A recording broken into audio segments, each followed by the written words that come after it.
Network News.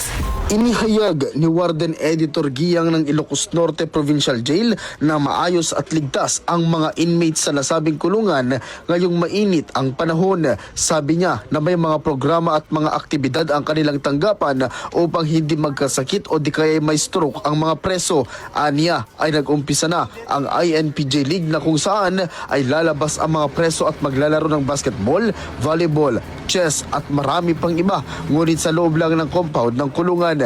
Base sa programa ng INPJ ay layunin nito na mapalabas ang mga inmates na nasa selda upang makapaglaro at makalanghap ng preskong hangin lalo na at medyo mainit na ang mga selda. Dito rin papasok ang pagtitipid nila ng kuryente lalo na at mataas ang singil ngayon dito sa Ilocos Norte.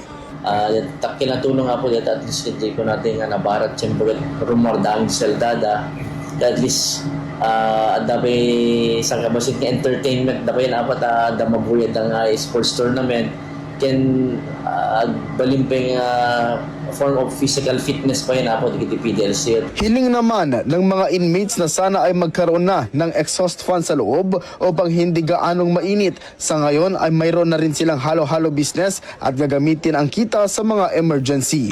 Kasama mo mula dito sa IFM Lawag, Idol Lawrence Martinez, Tatak, RMN. RMN Network News.